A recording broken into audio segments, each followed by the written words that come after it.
श्रीवेङ्कटेशसहस्रनामस्तोत्रम्।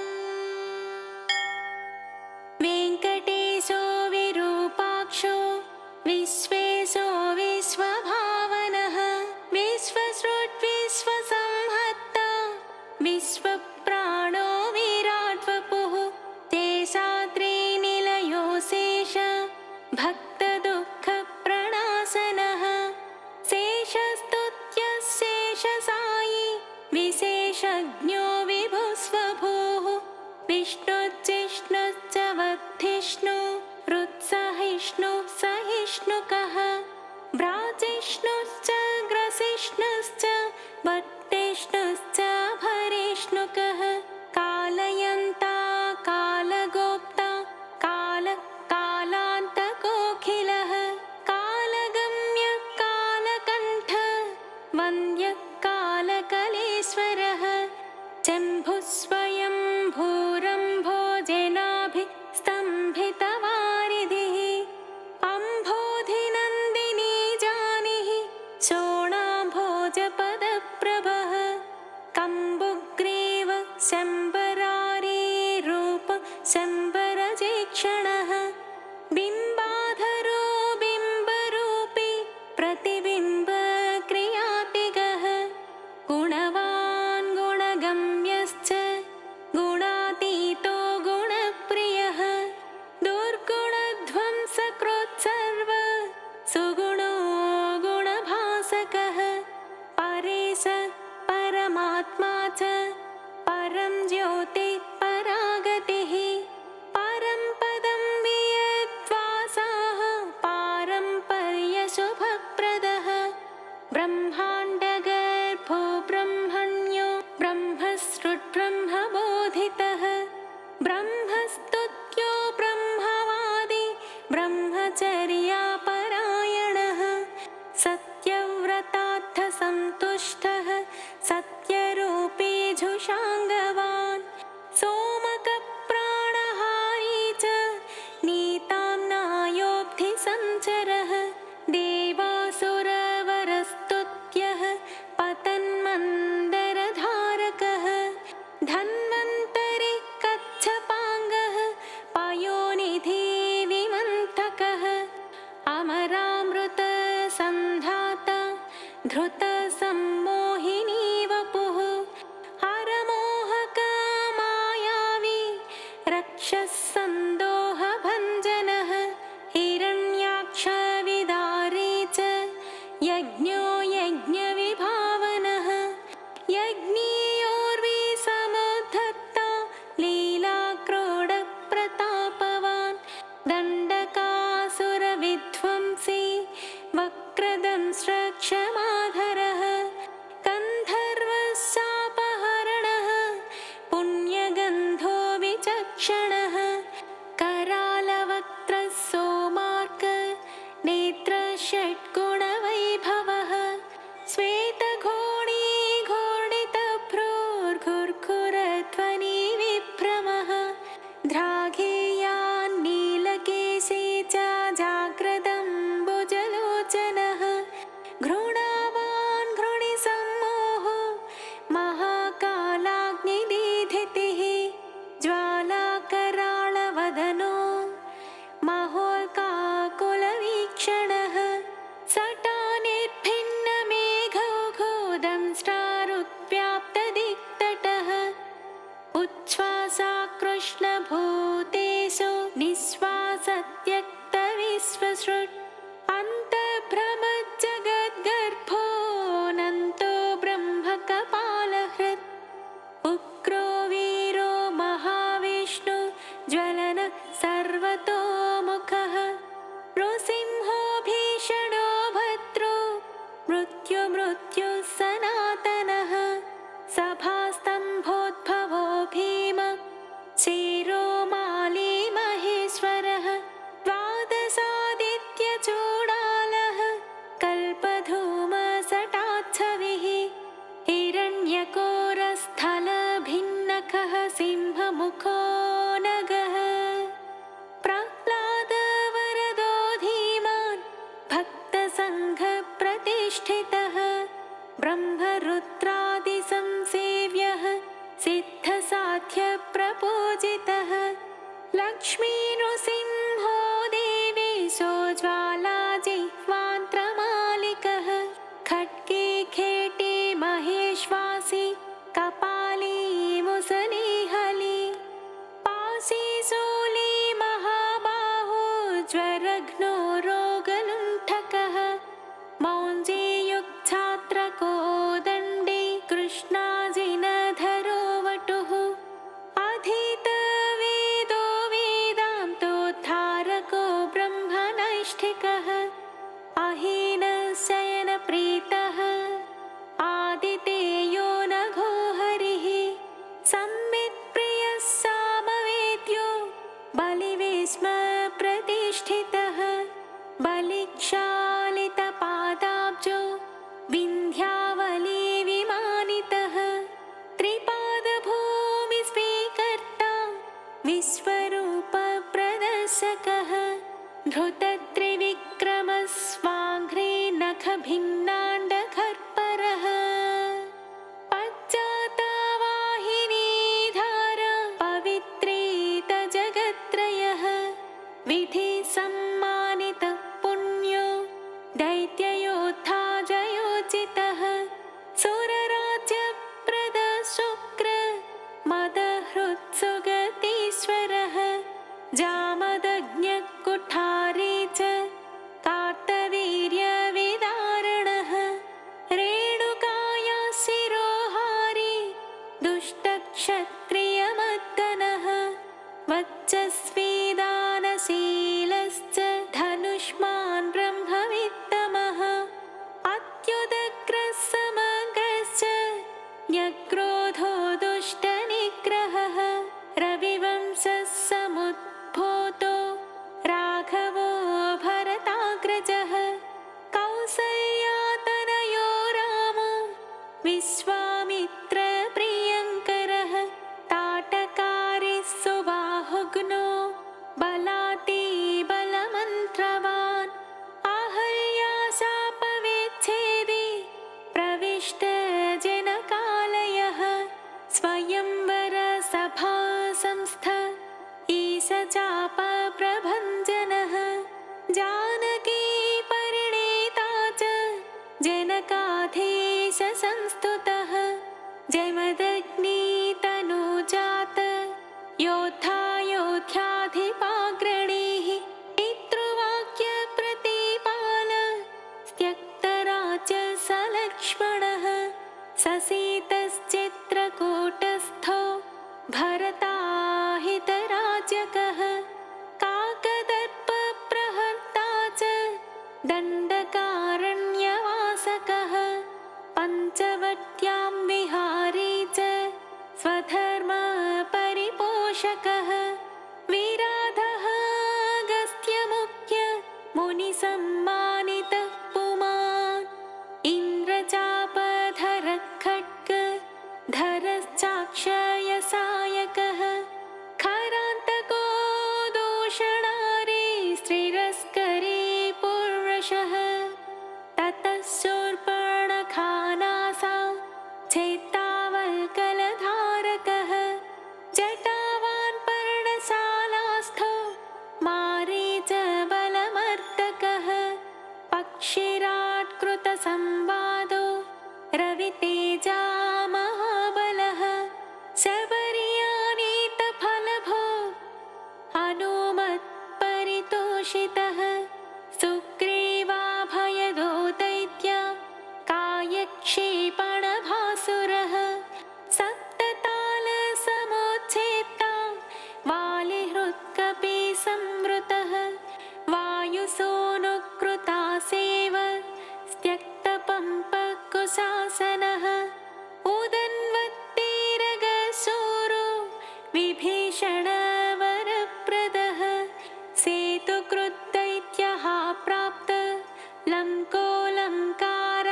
स्वयं अतिकाय शिरश्चेत्था कुम्भकर्णविभेदनः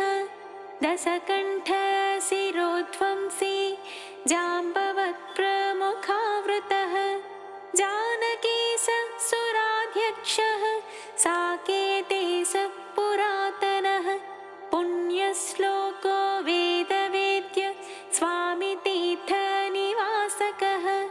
लक्ष्मीसरः केळिलोलो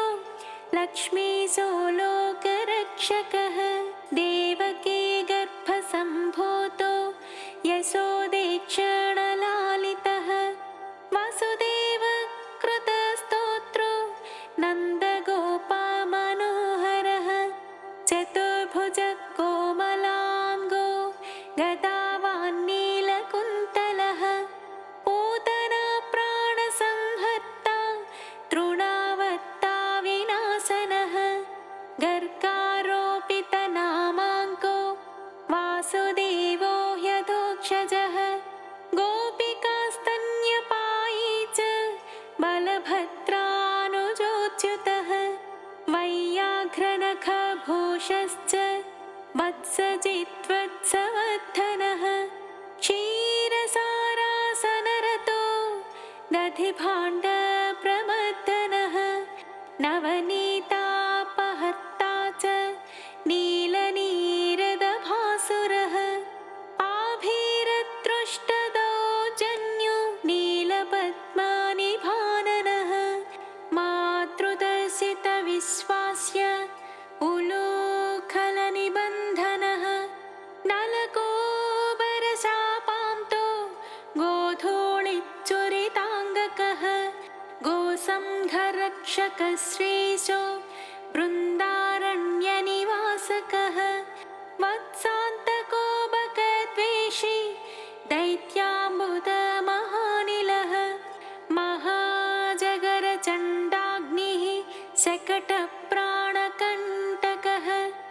इन्द्रसेव्यः पुण्यगात्रः खरजिच्चण्डदीधितिः तालपक्वफलासी च कालीयफणिदर्पः नागपत्नी स्तुते प्रीतः प्रलम्बासुरखण्डनः दावाग्निबलसंहारी फलाहारी गदाग्रजः गोपाङ्गनाचेलचोरः पार्थो लीलाविशारदः वंशगानप्रवीणश्च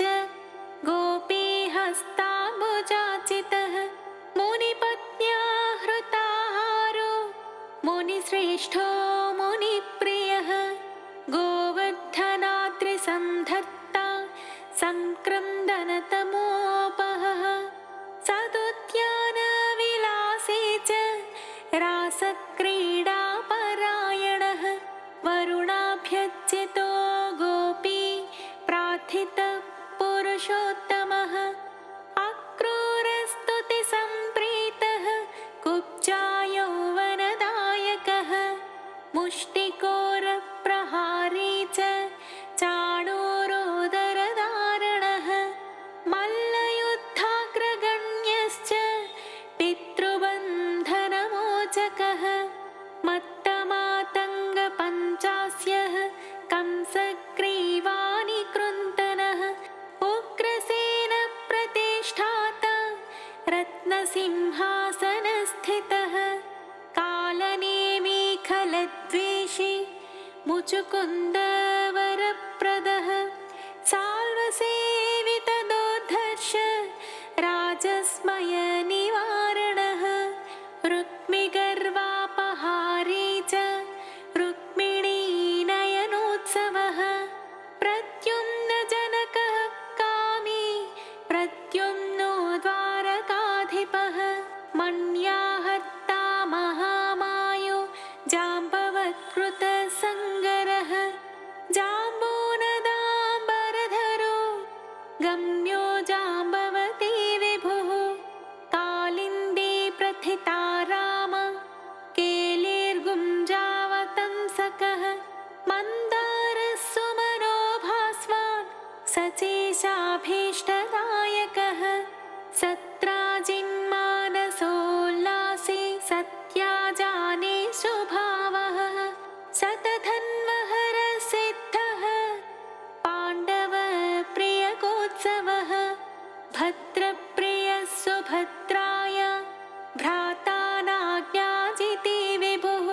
किरीटकुण्डलधरः कल्पपल्लवलालितः भैष्मी प्रणयभाषावान् मित्रविन्दाधिपो भयः स्वमूर्तिकेलिसम्प्रीतो लक्ष्मणोदारमानसः प्राग्ज्योतिषाधिपध्वंसी तत्सैन्यान्तकरो मृतः भूमिस्तुतो भूरिभोगो भूषणाम्बरसंयुतः बहुरामाकृताह्लादो गन्धमाल्यानुलेपनः नारदादृष्टचरितो देवेशो विश्वराट् गुरुः बाणबाहो विदारश्च तापज्वरविनाशकः उषोद्धर्षयिता व्यक्तः शिववाक्तोष्टमानसः महेशज्वरसंस्तुत्यः शीतज्वरभयान्तकः मृगराजोद्धारकश्च पौण्ड्रकादेवधूत्यतः विविधारिच्छलोद्विग्न ब्राह्मणेषु दयापरः जरासन्धबलद्वेषी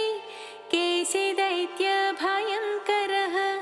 चक्रे चैत्यान्तकः सभ्यो राजबन्धविमोचकः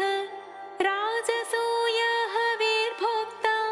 स्निग्धाङ्गशुभलक्षणः धानाभक्षणसम्प्रीतः कुचेलाभीष्टदायकः सत्त्वादिगुणगम्भीरो द्रौपदीमानरक्षकः भीष्मध्येयो भक्तवश्यो भीमपूज्यो दयानिधिः दन्तवक्त्रशिरश्चेत्ता कृष्ण सखस्वराट् वैजयन्ती प्रमोदे च बर्हि बर्ह विभूषणः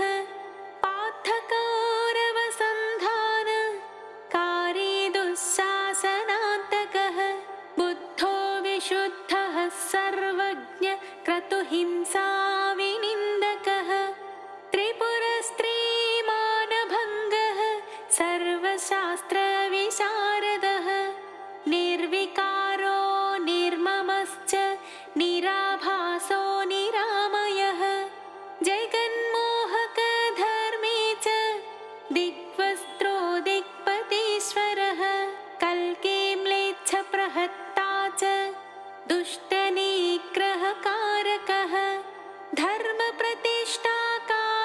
च चातुर्वर्ण्यविभागकृत् युगान्तको युगाक्रान्तो युगकृत्युगभासकः कामारि कामकारी च निष्काम कामितार्थदः भर्गो वरेण्यः सवितुः चाङ्घे वैकुण्ठमन्दिरः हयग्रीव कैटभारे ग्राहग्नो गजरक्षकः सर्वसंशयविच्छेत्ता सर्वभक्तसमुत्सुकः कपर्दिकामहारी च कलाकाष्ठा स्मृतिधृतिः अनादिरप्रमेयौजाः प्रधानः सन्निरूपकः निर्लेपो निःस्पृहो सङ्गो निर्भयो नीतिपारगः निष्प्रेष्यो निष्क्रियः शान्तो निष्प्रपञ्चो निधिर्णयः कर्म्यकर्मी विकर्मी च कर्मेप्सु कर्मभावनः कर्माङ्गकर्मविन्यासो महाकर्मी महाव्रती कर्मभुक् कर्मफलदः कर्मेश कर्मनिग्रहः नरो नारायणो दान्तः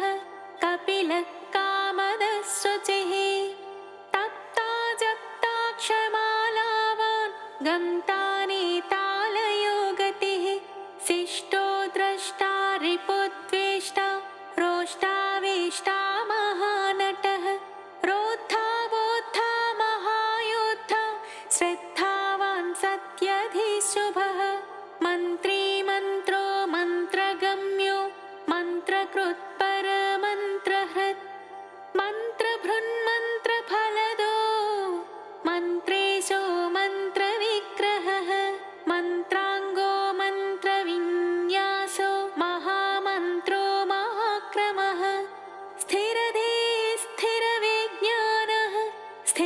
स्थिरप्रज्ञस्थिरासनः स्थिरयोगस्थिराधारः स्थिरमार्गस्थिरागमः निःश्रेयसो निरेहोऽग्नि निरवत्यो निरञ्जनः निर्वैरो निरहङ्कारो निर्दम्भो निरसूयकः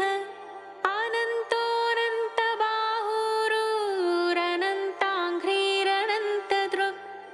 अनन्तवक्त्रोऽनन्ताङ्गो नन्तरूपो ह्यनन्तकृत् ऊर्ध्वरेता ऊर्ध्वलिङ्गो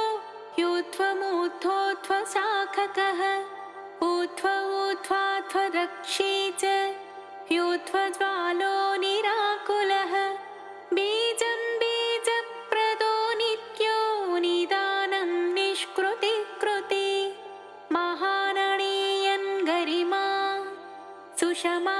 चित्रमालिकः नभस्सृन्नभसो ज्योतिर्नभस्वान्निर्नभानभः अभुर्विभो प्रभुः शम्भुर्महीयान्भुर्भुवाकृतिः महानन्दो महाशूरो महोरासेर्महोत्सवः महाक्रोधो महाज्वालो महाशान्तो महागुणः सत्यव्रतः सत्यपरः सत्यसन्धः सतां गतिः सत्येशः सत्यसङ्कल्पः सत्यचारित्रलक्षणः अन्तश्चरो ह्यन्तरात्मा परमात्मा चिदात्मकः रोचनो रोचमानश्च साक्षी सौरिजनार्दनः मुकुन्दो नन्दनिष्पन्दः स्वर्णबिन्दुः पुरन्दरः अरिन्दमः सुमन्दश्च कुन्दमन्दारहासवान् स्यन्दनारूढचण्डाङ्गो यानन्दीनन्दनन्दनः अनसूयानन्दनोत्री नेत्रानन्दः सुनन्दवान् शङ्खवान् पङ्कजकरः कुङ्कुमाङ्को जयाङ्कुशः अम्भोजमकरन्दाढ्यो निष्पङ्को गरुपङ्किलः इन्द्रश्चन्द्ररथश्चन्द्रोऽतिचन्द्रश्चन्द्रभासकः उपेन्द्र इन्द्रराजश्च वागीन्द्रश्चन्द्रलोचनः प्रत्यक्पराक्परं धाम परमार्थः परात्परः अपारवाक् पारगामी पारावारः परावरः सहस्वानर्थदाता च सहनः साहसी जयी तेजस्वी वायुविशिखी तपस्वी तापसोत्तमः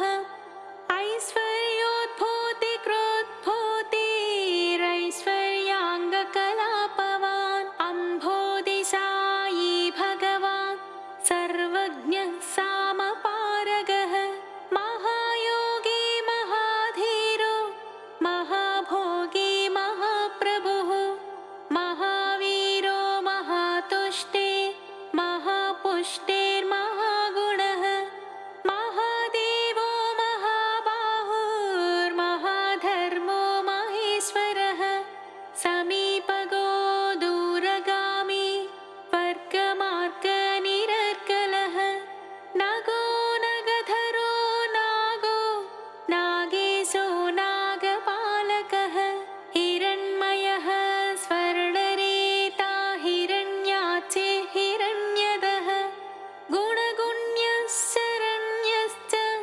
पुण्यकीर्तिः पुराणगः जन्यभृज्जन्यसन्नद्धो दिव्यपञ्चायुधो वशी दौर्जन्यभङ्गपज्जन्यः सौजन्यनिलयोलयः जलन्धरान्तको भस्म दैत्यनाशी महामनाः श्रेष्ठस्रविष्ठो द्राघिष्ठो गरिष्ठो गरुडध्वजः ज्येष्ठो दृढिष्ठो वर्षिष्ठो द्राघीयान्त्र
धनिको धनदाधिपः महाधनो महामानी दुर्योधनविमानितः रत्नाकरो रत्नरोचि रत्नगर्भाश्रयः शुचिः रत्नसानो निधिर्मौळि रत्नभारत्नकङ्कणः अन्तर्लक्ष्योत्तरभ्यासी चान्तध्येयोजितासनः अन्तरङ्गोदयावांश्च यन्तर्मायो महार्णवः सरसः सिद्धरसिकः सिद्धिः साध्यः सदा गतिः आयुःप्रदो महायुष्मानच्चिष्मानोषधीपतिः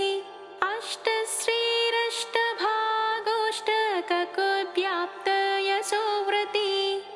अष्टापदः सुवर्णाभो यष्टमूर्तिस्त्रिमूर्तिमान् अस्वप्नस्वप्नगस्वप्नः सुस्वप्नफलदायकः दुःस्वप्नध्वंसको ध्वस्तदुर्निमित्तः शिवङ्करः सुवर्णवर्णः सम्भाव्यो वर्णितो वर्णसम्मुखः सुवर्णमुखरीतिरशिवध्यातपदाम्बुजः दाक्षायणीव च स्तुष्टो दुर्वासो दृष्टिगोचरः अम्बरीषव्रतप्रीतो महाकृत्ते विभञ्जनः महाभिचारकध्वंसी कालसर्पभयान्तकः सुदर्शनः कालमेघश्यामः श्रीमन्त्रभावितः हेमाम्बुजसरस्नायी श्रीमनोभाविताकृतिः श्रीपदत्ताम्बुजस्रग्वी श्रीकेळि श्रीनिधिपवः श्रीप्रदो वामनो लक्ष्मी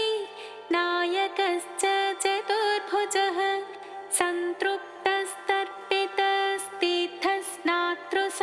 सन्तृप्तस्तर्पितस्तीर्थस्नातृसौख्यप्रदर्शकः अगस्त्यस्तुतिसंहृष्टो दर्शिताव्यक्तभावनः कपिलाचिः कपिलवान् सुस्नाताघविपाटनः वृषाकपिः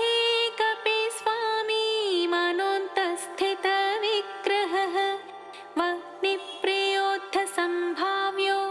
जनलोकविधायकः वह्निप्रभो वह्नितेज शुभाभीष्टप्रदोऽयमी वारुणक्षेत्रनिलयो वरुणो वारणाचितः वायुस्थानकृतावासो वायुगो वायुसंभृतः यमान्तकोऽभिजननो यमलोकनिवारणः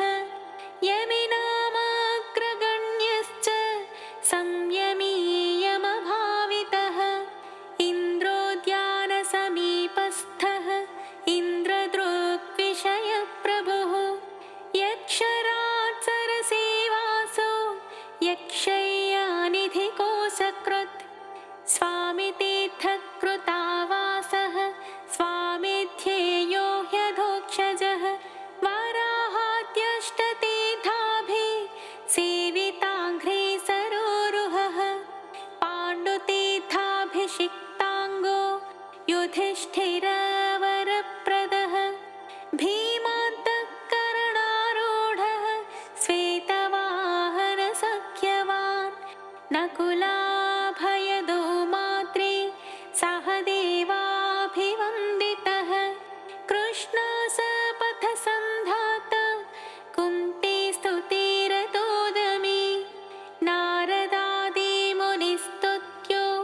नित्यकर्मापरायणः दर्शिताव्यक्तरूपश्च वीणानादप्रमोदितः षट्कोटितीर्थचर्यावान् देव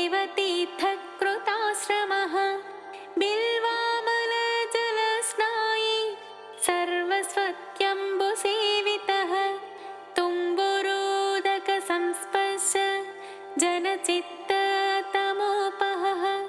मत्स्यवामनकूर्मादि तीर्थराजः पुराणभृत् चक्रध्येयपदाम्भोजः शङ्खपूजितपादुकः रामतीर्थविहारी च बलभद्रप्रतिष्ठितः जामदग्न्यः सरस्तीर्थ जलसेचनतर्पितः पापापहारिकीलाल सुस्नाताघविनाशनः नभो गङ्गाभिषिक्तश्च नागतीर्थाभिषेकवान् कुमारधारातीर्थस्थो वटुवेश सुमेखलः वृद्धस्य सुकुमारत्व प्रदः सौन्दर्यवान् सुखे प्रियं वदो महाकुक्षीरिक्ष्वाकुकुलनन्दनः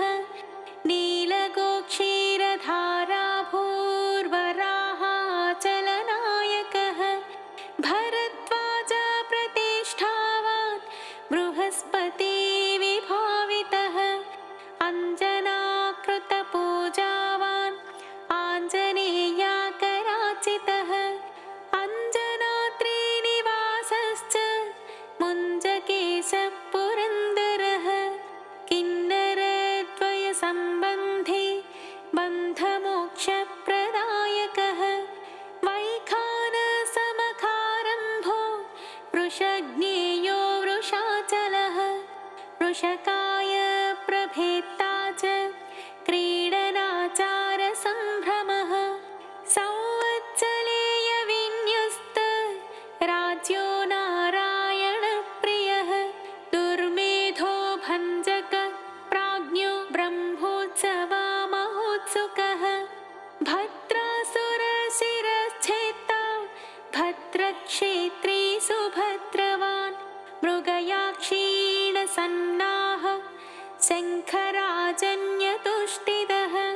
स्थाणुस्थो वैनतेयाङ्ग भावितो ह्यशरीरवान् भोगीन्द्रभोगसंस्थानो ब्रह्मादिगणसेवितः सहस्रार्कच्छटाभास्व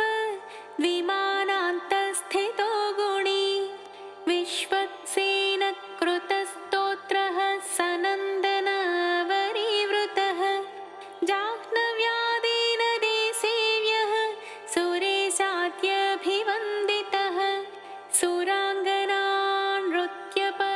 गन्धर्वोत्कायनप्रियः राकेन्दुसङ्काशरखः कोमलाङ्घ्रि सरोरुहः कच्छपप्रपदकुन्दगुल्फकः स्वच्छकूर्परः मेदुरस्वर्णवस्त्राढ्य कटिदेशस्थमेखलः प्रोल्लसच्छुरिकाभास्वत्कटिदेश शुभङ्करः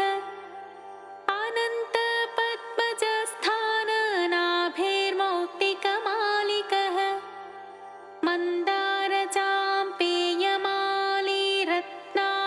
मन्दारचाम्पेयमालीरत्नाभरणसंभृतः लम्बयज्ञोपवीते च चन्द्रश्रीखण्डलेपवान् वरदो भयदश्चक्रे शङ्खे कौस्तुभदीप्तिमान् श्रीवत्साङ्कितवक्षस्को लक्ष्मीसंश्रितहृत्तटः नीलोत्पलनिभाकार शोणाम्भोजसमाननः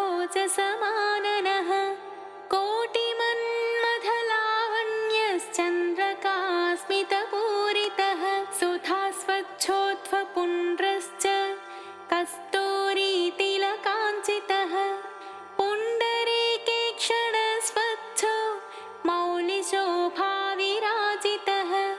पद्मस्थः पद्मनाभश्च सोममण्डलगोबुधः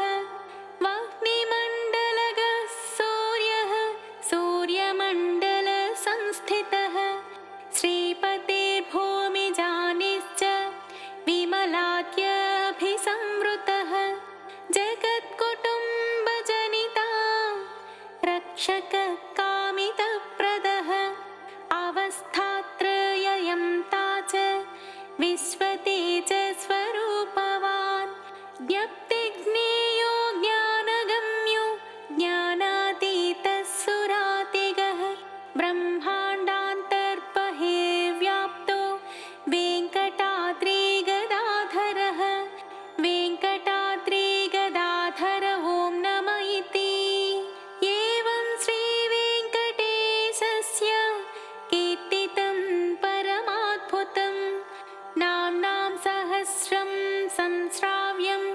पवित्रं पुण्यवर्धनं श्रवणात् सर्वदोषघ्नं रोगघ्नं मृत्युनाशनं दारिद्र्यभेदनं धर्म्यं सर्वैश्वर्यफलप्रदं कालाहि विषविच्छेदि ज्वरापस्मारभञ्जनं विद्याभिलाषी विद्यावान् धनार्थी धनवान् भवेत् अनन्तकल्पजीवी स्यादायुष्कामो महायशाः पुत्रार्थी सुगुणान् पुत्रान् लभेतायुष्मतस्ततः सङ्ग्रामे शत्रुविजयी सभायां प्रतिवादिजित् दिव्यैर्नामभिरेभिस्तु तुलसी पूजनात् सकृत् वैकुण्ठवासी भगवत्सदृशो विष्णु सन्निधौ कल्हारपूजनान्मासात् द्वितीयः इव यक्षराट् नीलोत्पलार्चनात् सर्व राजपूज्यः सदा भवेत् हृत्संस्थितैर्नामभिस्तु भूयाद्धृग्विषयो हरिः वाञ्छितार्थं तदा दत्त्वा वैकुण्ठं च प्रयच्छति त्रिसन्ध्यं यो जपेन्नित्यं सम्पूज्य विधिना विभुं त्रिवारं पञ्चवारं वा प्रत्यहं क्रमशो यमि मासादलक्ष्मीनाशः स्याद्विमासात् स्यान्नरेन्द्रत त्रिमासान् महदैश्वर्यं ततः सम्भाषणं भवेत् मासं पठन्न्यूनकर्म पूर्तिं च समवाप्नुयात् मार्गभ्रष्टश्च सन्मार्गं गतस्वस्वं स्वकीयकं चाञ्चल्यचित्तो चाञ्चल्यं मनस्त्वास्थ्यं च गच्छति आयुरारोग्यमैश्वर्यं ज्ञानं मोक्षं च विन्दति सर्वान् कामानवाप्नोति शाश्वतं च पदं तथा सत्यं सत्यं पुनः सत्यं सत्यं सत्यं न संशयः इति श्रीब्रह्माण्डपुराणे वसिष्ठनारदसंवादे